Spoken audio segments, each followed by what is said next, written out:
Welcome to After Story, where we unravel the mysteries behind tales that linger in your mind. I'm Kenji, joined by my co-host, Leela. Hi, everyone.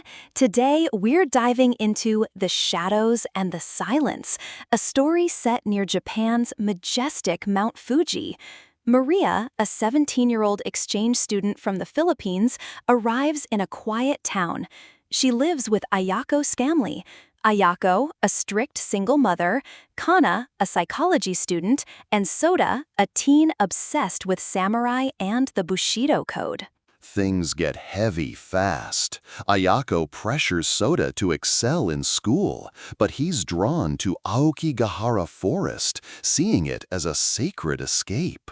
After a heated argument, Sota vanishes into the forest's shadows. Maria and Kana track him down, and Maria's Filipino values of community and shared humanity bring him back. But why was Sota so drawn to that forest? What secrets hide in Aokigahara's silence? Picture twisted trees, a misty air, and an eerie quiet that feels alive. It's chilling. Today, we'll explore the forest's history, the clash of cultures, and how Maria and Sota found common ground. Ready to step into the shadows, Leela? Absolutely, Kenji. Let's go. Aokigahara isn't just any forest. It was born from chaos, Mount Fuji's eruption in 864 CE. Lava flowed, cooled, and formed a rocky ground that swallows sound. It's so silent, you can hear your own thoughts. Or something else. That silence is spooky. In Japan's Shinto beliefs, Aokigahara is a sacred place. It's home to kami, spirits of nature. There are kodama, spirits living in ancient trees, and yurei, ghosts of those who died in sorrow. Long ago, some stories say families left their elderly in forests like this to die. It was called uba-stay. That's haunting. Today, Aokigahara is known for something even sadder: suicides. We found a fictional 1980s newspaper clipping. It reads, "Aokigahara's tragic fame grows. Locals place signs saying, 'Your life is precious. Call for help.' The forest is a place of loss and mystery." Sota saw it differently, though. To him, it was sacred, a place to find peace. A viewer commented, Sota thought Aokigahara was like a samurai's final stand. Why do you think he felt that way, Lila? It's tied to Bushido, the samurai code. It's all about honor, living with courage even in failure. If a samurai lost honor, seppuku, a ritual death, could restore it. Sota felt crushed by his mom's expectations. Failing at school made him feel he'd lost his honor. So, Aokigahara was like a refuge for him, a place to face his shame alone, like a samurai in the silence. But Maria had a different perspective, right? Yes, in the Philippines, they have bayanihan. It's incredible. Neighbors come together to lift an entire house and move it to a new spot. Then there's pakikipagkapwa, seeing others as equals, sharing their joys and pains. Maria brought those values to Japan. Tell us more about how she used them. We found a letter Maria wrote to her family back home. She says, "In Aokigahara's silence, I saw Sota's pain. His eyes were lost, like he carried the world's weight. I told him about pakikipagkapwa. I said, 'Strength isn't hiding your hurt, it's letting others share it.' He looked at me, nodded, and we walked out together, past those shadowy trees.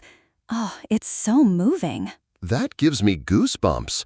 Maria's words broke through the forest spell. But a viewer had a wild idea. Maybe a kami, spirit of nature, guided Sota to hear Maria's words. What do you think, Lila? I love that theory. Maybe a kodama whispered in the trees.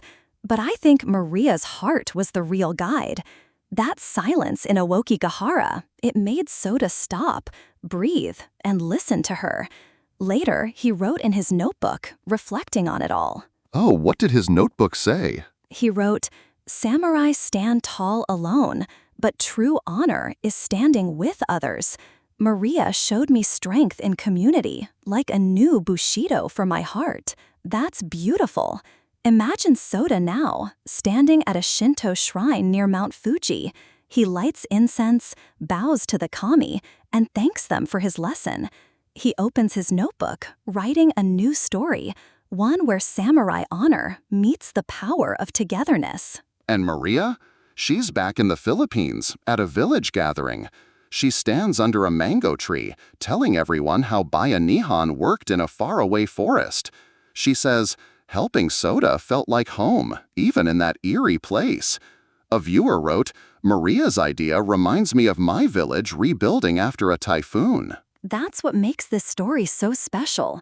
Two cultures, Japanese and Filipino, met in Aokigahara's shadows. But could science explain some of the forest's pull? Like infrasound, low sounds that make you feel uneasy, like someone's watching. Maybe that silence played tricks on Sota's mind. Maybe, but I believe it's more than science. The kami, the history, Maria's heart, they wove together. In Shinto, death isn't the end, it's a return to nature. Sota might have felt that in the forest, like it was calling him to let go of his pain. Right, and Maria reminded him life is about connection. Those signs in Aokigahara, "You are enough," echo her words. The forest is a place of sorrow, but also change. Sota walked out different, ready to talk to his family. Let's dive deeper. Aokigahara's silence isn't just quiet, it's heavy, like it holds stories. In Shinto, every tree, every rock has a spirit. Sota might have felt those kodama watching, urging him to find a new path. And Maria's pakikipagkapwa was like a light in that darkness. She showed Sota that shame doesn't define you, your community does. Another viewer said, Sota's story makes me want to visit Aokigahara, but it's so spooky. I get that. The forest is both beautiful and heavy. Its volcanic roots, its spirits, its silence, they all shaped Sota's journey. And Maria's Filipino heart showed him a way out, blending their worlds in a place of shadows. Wow, Leela, this story stays with you. Aokigahara's mystery, Sota's struggle, and Maria's wisdom. It's about finding light in the darkest places. Totally. It shows how different cultures can teach us new ways to heal. So, listeners, how have your beliefs helped you through tough times? Have you ever learned from another culture's perspective, like Sota did? Share your stories in the comments. And would you dare visit Aokigahara to feel its silence? Or is it too eerie? Tell us what you think. Maybe next time we'll uncover another tale from that forest. Subscribe and join us for more after-story mysteries. Stay curious and hold someone's hand in the shadows. And with that, our journey into another strange story comes to a close. We hope you found our peek into the peculiar to your liking and maybe even shared a little smile with us. If you enjoyed this episode of the Otherworldly Stories, please remember to give us a like, hit that subscribe button, and turn on notifications so you don't miss a thing. You can also share this story with a friend who appreciates a good mystery and a bit of a laugh. Thank you so much for joining us. Until next time, stay safe out there and keep an eye on the shadows.